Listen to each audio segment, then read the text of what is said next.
പ്രേക്ഷകർക്കും filmy things എന്ന YouTube ചാനലിലേക്ക് സ്വാഗതം.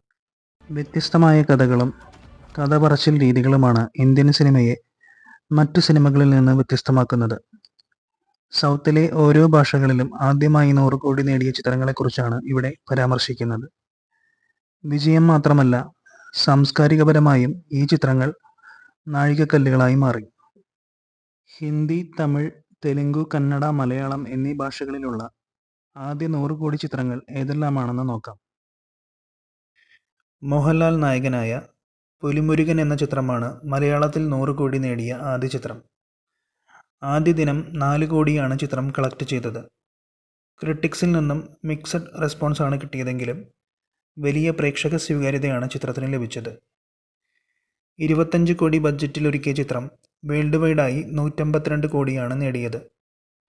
വൈശാഖ് ഡയറക്റ്റ് ചെയ്ത ചിത്രത്തിൽ മോഹൻലാലിനെ കൂടാതെ ജഗപതി ബാബു, കമാലിനി മുഖർജി, ലാൽ എന്നിവരും പ്രധാന വേഷങ്ങളിൽ എത്തിയിരുന്നു. 2018 എന്ന ചിത്രം ഇറങ്ങുന്നത് വരെ ഹയസ്റ്റ് ഗ്രോസിംഗ് മലയാളം ഫിലിം എന്ന റെക്കോർഡ് പുലിമുരുകൻ്റെ പേരിലായിരുന്നു. മിഥുൻ ചക്രവർത്തി നായകനായ ഡിസ്കോ ഡാൻസർ എന്ന ചിത്രമാണ് ഹിന്ദിയിൽ ആദ്യം 100 കോടി നേടിയത്.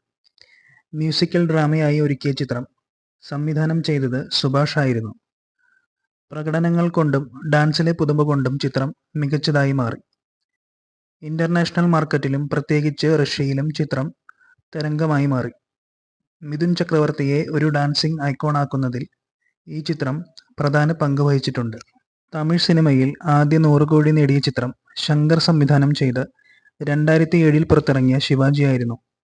രജനീകാന്ത് ആയിരുന്നു ചിത്രത്തിൽ പ്രധാന വേഷത്തിലെത്തിയത്. ബോക്സ് ഓഫീസിലും ചിത്രം വലിയ വിജയമായി മാറി.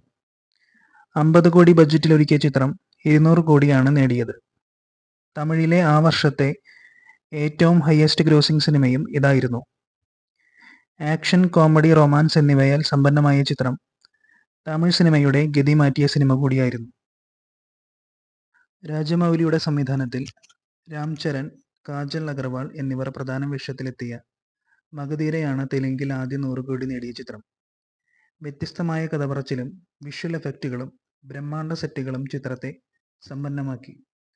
ചിത്രത്തിന്റെ ഗംഭീര വിജയം രാജമൗലി, രാം ചരൺ തുടങ്ങിയവരുടെ കരിയറിന്റെ ഗതി മാറ്റുന്ന സിനിമയായി മാറി. തെലുങ്ക് സിനിമയുടെ ആദ്യത്തെ നാഴികക്കല്ലായി ചിത്രം മാറി. പിന്നീട് രാജമൗലി എന്ന സംവിധായകനെ എല്ലാവരും ശ്രദ്ധിക്കാൻ ആരംഭിച്ചു. 35 കോടി ബഡ്ജറ്റിൽ ഒരുക്കിയ ചിത്രം 150 കോടിയാണ് നേടിയത്.